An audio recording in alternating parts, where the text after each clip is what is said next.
Okay, Assalamualaikum warahmatullahi wabarakatuh. Hello student, how are you today? I hope you're in good condition right now. Saya harap kalian sedang berada di kondisi yang baik dan sehat walafiat dan siap mengikuti pembelajaran pada hari ini.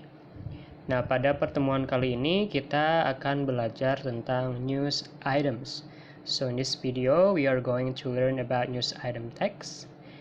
Nah, jadi tonton terus videonya sampai selesai ya, karena kita akan membahas secara tuntas news item text itu seperti apa, terus struktur teks seperti apa, lalu karakteristiknya seperti apa. Nah, satu lagi contohnya seperti apa. Now we are going about what is news items, and then we are going to learn about generic structures of news items, also the characteristic of news items, and also the last one I would show you an example of the news items. Nah,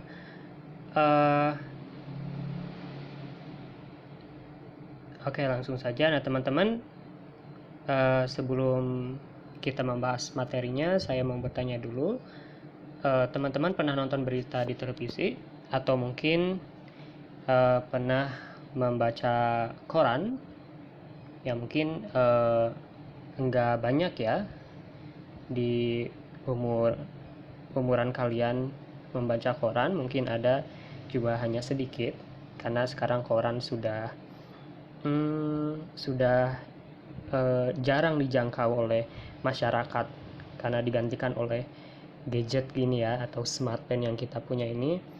Atau mungkin selain membaca koran, teman-teman pernah mendengarkan informasi di radio.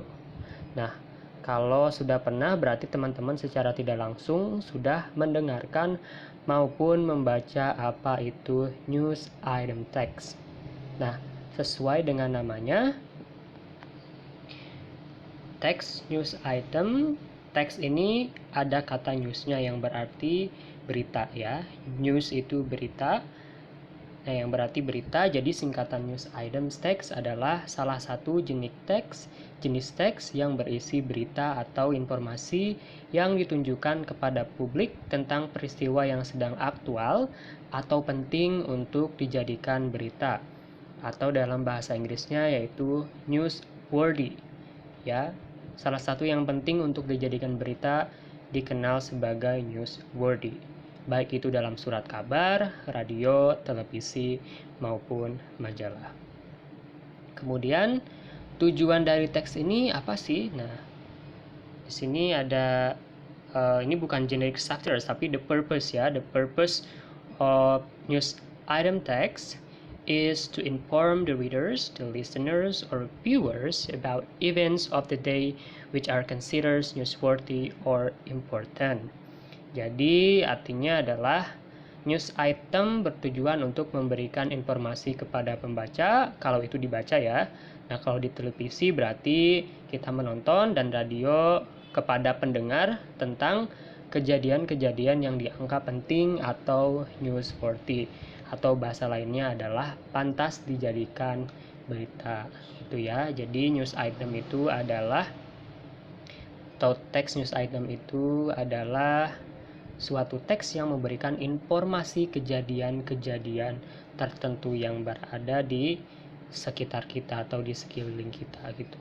Nah, kejadian yang pantas dijadikan berita ini tuh bisa apa aja ya. Nah, mulai dari informasi atau berita tentang ekonomi, atau berita tentang politik, berita tentang kriminal, sosial budaya, hiburan, atau infotainment, dan lain-lain seperti itu.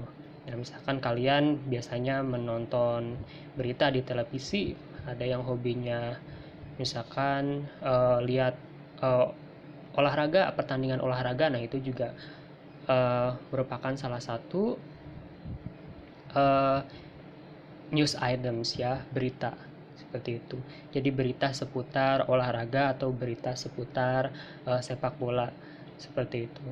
Nah, kemudian bagi yang suka melihat infotainment news, ya ini cewek-cewek biasanya ya. Nah, laki juga biasanya ada yang suka lihat gosip berita infotainment. Jadi mereka menceritakan peristiwa-peristiwa yang sedang hangat yang dilakukan oleh selebriti atau artis-artis film atau bintang pemain sinetron ataupun penyanyi. Nah, itu juga bisa disebut dengan news item seperti itu.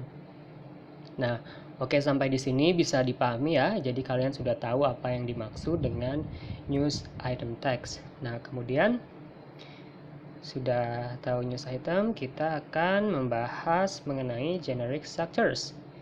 Nah, ketika teman-teman disuruh membuat news item text, nah kita harus belajar strukturnya atau generic structures of news items. Oke, nah generic structures atau text organization dari news items ini ada 3.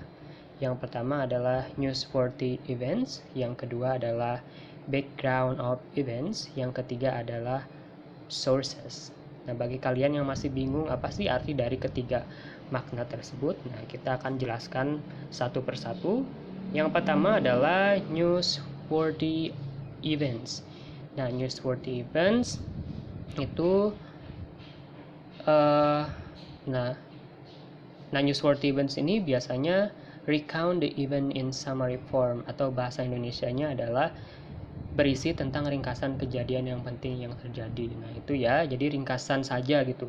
Jadi di awal-awal paragraf. Jadi newsworthy events itu awalnya itu ada di awal-awal paragraf. Ketika kalian membaca teks di paragraf pertama itu merupakan newsworthy items. Nah, itu biasanya diungkap secara ringkas apa yang terjadi dalam peristiwa tersebut. Nah, itu namanya newsworthy events. Selanjutnya adalah background of events. Nah, ini biasanya elaborate what happened, to whom, and what circumstance. Nah, biasanya background of event ini berisi tentang penjelasan secara terinci apa sih yang sebenarnya terjadi atau kronologinya tuh seperti apa. Nah, di sini juga biasanya diajarkan siapa saja yang terlibat di dalam peristiwa tersebut, peristiwa yang diberitakan, terus kapan dan di mana kejadian itu berlangsung. Pokoknya secara detail.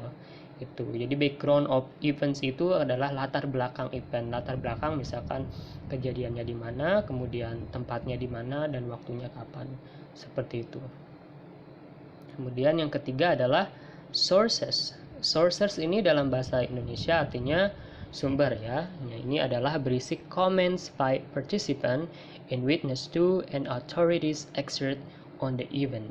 Nah, biasanya berisi komentar dari orang yang terlibat di dalamnya, atau bisa juga saksi yang melihat kejadian peristiwa tersebut, atau juga bisa komentar atau pemaparan dari ahli yang terlibat di bidang tersebut. Itu. Nah, sumber berita ini biasanya bisa di tengah, bisa di akhir, tapi kebanyakan biasanya sih di akhir, seperti itu. Nah, ketika kalian misalkan melihat berita gitu ya, ada news anchor sedang membacakan peristiwa tertentu, pasti nanti dia bakal menyebutkan saksi atau polisi gitu, kemudian ahli-ahli tertentu yang berkaitan dengan peristiwa tersebut gitu. Nah, kenapa sih harus ada sumber? Nah, sumber ini digunakan agar berita yang kita buat terpercaya gitu. Kalau nggak ada sumbernya, maka berita-berita tersebut akan dianggap palsu atau hoax. Nah, sudah ngerti ya. Jadi sumber itu merupakan salah satu generic structures yang ada di dalam berita. Kalian perhatikan, atau kalian ketika membaca buku atau membaca majalah ataupun newspaper atau koran, pasti kalian menemukan sumber. Itu pasti ya, sumbernya dari siapa, seperti itu, karena sumber itu penting gitu. Ketika kalian bisa melihat berita ini hoax atau bukan, bisa dilihat dari sumbernya. Apakah ada sumbernya? Kalau tidak ada sumbernya, wah berarti beritanya ini masih tanda tanya, seperti itu. Kepasihannya tuh belum jelas, seperti itu. Nah, kemudian misalkan sumbernya itu di sini. Nah, kita berlanjut ke language features ya. Nanti sumbernya akan saya jelaskan di contohnya. Nah, language features. Nah, selanjutnya kita akan membahas karakteristik atau unsur kebahasaan apa aja yang ada dalam news item atau disebut dengan language features. Nah, yang pertama itu adalah short, telegraphic information captures in headline. Nah, maksudnya adalah headline atau judul berita sebaiknya disingkat, padat, dan jelas atau merangkum apa yang terjadi dalam satu parafrase. Nah, selain itu biasanya headline ini menggunakan kata-kata yang menarik bagi pembaca untuk membacanya. Misalkan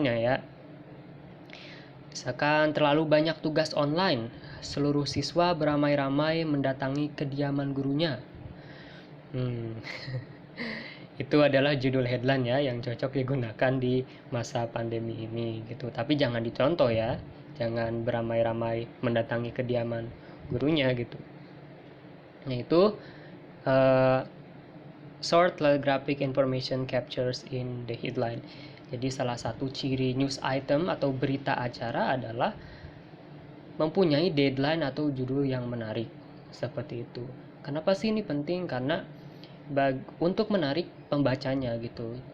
Pembaca atau readers pasti akan melihat beritanya dari judulnya gitu.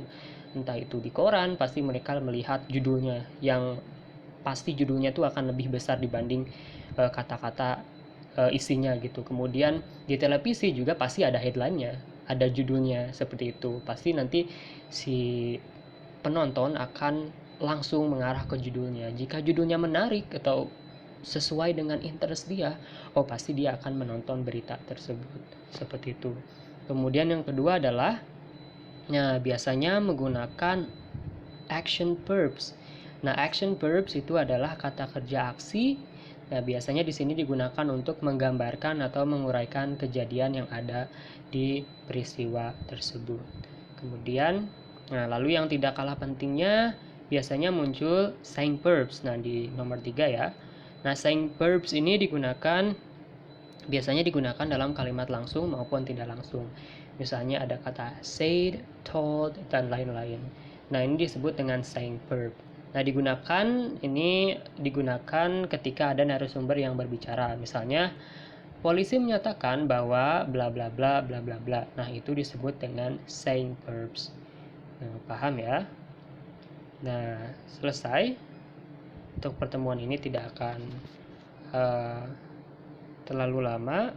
Kemudian langsung saja kita akan melihat example atau contoh dari news item itu sendiri. Nah, teman-teman semua perhatikan sebuah berita berikut ini. Nah, saya akan membacakan, kalau teman-teman nggak terlalu bisa baca ya, karena takutnya teksnya terlalu kecil. Oke. Example, contoh, 7 killed in accident on Jalan Sultan. 7 orang meninggal dalam kecelakaan di Jalan Sultan. Nah, ini adalah headline-nya ya tadi. Yang pertama adalah newsworthy events. 7 people were killed in collision between a bus, a car, and a truck at 10:35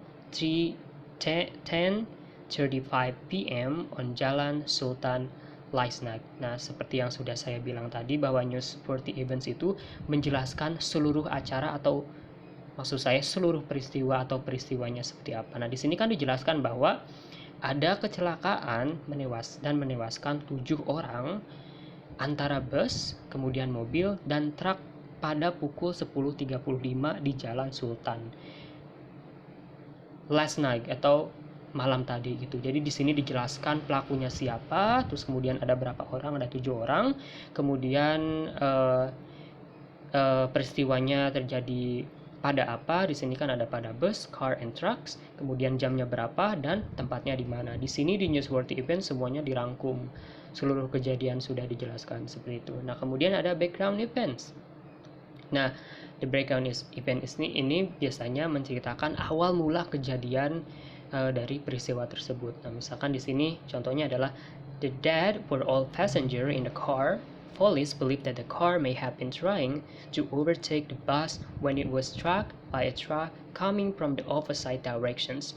The driver of the car might not been using his leg, as the truck driver said did not see the car approaching. Jadi di sini dijelaskan latar belakang kenapa bisa terjadi kecelakaan tersebut. Nah, the dead were all passenger in the car. Nah, semuanya yang meninggal itu adalah penumpang dari sebuah mobil. police believe that the car may have been trying to overtake the bus when it was struck by truck coming from the opposite directions. Nah, polisi percaya atau menyatakan bahwa kejadian tersebut terjadi karena mobil tersebut berusaha untuk menyalip bus, tetapi dia stuck atau terhalang oleh truk yang datang dari arah berlawanan, seperti itu. Nah, di sini dijelaskan kenapa mobil itu bisa tabrakan gitu, karena dia berusaha menyalip bus, tetapi di depannya di arah berlawanan ada truk yang akan datang, seperti itu. The driver of the car might not have been using his light, as the truck driver said did not see the car approaching. Nah, kenapa bisa kejadian seperti ini? Si supir dari mobil tersebut, kemungkinan dia tidak menyalakan lampu. Nah, karena dari keterangan si supir truk, dia bilang bahwa sepertinya tidak ada mobil yang ada di belakang dia, karena dia tidak melihat lampunya, seperti itu. Nah, ketika si driver of the car atau supir dari mobil itu tidak menggunakan lampu, maka ya pantas saja dia bisa si truk itu bisa menabrak dia dan terjadinya kecelakaan, seperti itu. Nah, itu awal mula kejadian dari peristiwa tersebut. Kemudian sources atau sumber itu. Nah, sumber ini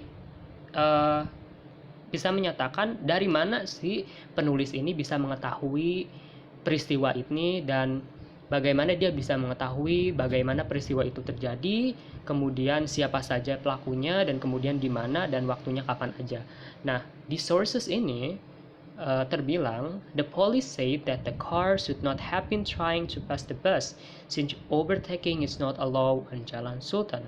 In addition, the police report that the car, small Japanese car, should not have been carrying more than 5 people. The names of the victims are not yet known. Nah, di sini dijelaskan bahwa si polisi menyatakan bahwa, nah berarti sumber dari berita tersebut berasal dari seorang polisi, sebegitu sebagai orang yang berhak menangani kasus atau kejadian tersebut, seperti itu. Nah, bisa dimengerti ya, bisa dipahami. I hope you all guys understand. Dan sesudahnya kita memaparkan atau belajar mengenai contoh dari news item text ini, menutup pembelajaran kita pada hari ini. Saya harap semoga kalian paham dan semoga video ini tidak kepanjangan seperti yang sebelumnya kalian bilang kepada saya bahwa video yang sebelumnya terlalu kepanjangan, dan saya harap untuk video kali ini kalian bisa mengerti secara jelas. Thank you so much for today's lesson. Nah, untuk kali ini saya tidak akan memberikan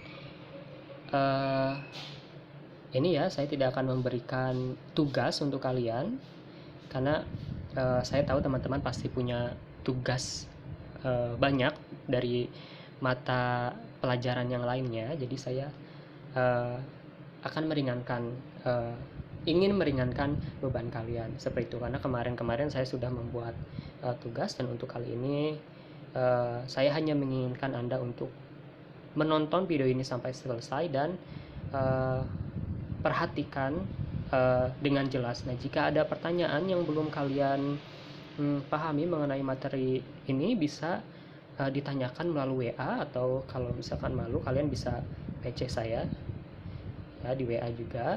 Nah, sekian dari saya. I hope you guys enjoy watching and learn something. Thank you so much. Wassalamualaikum warahmatullahi wabarakatuh.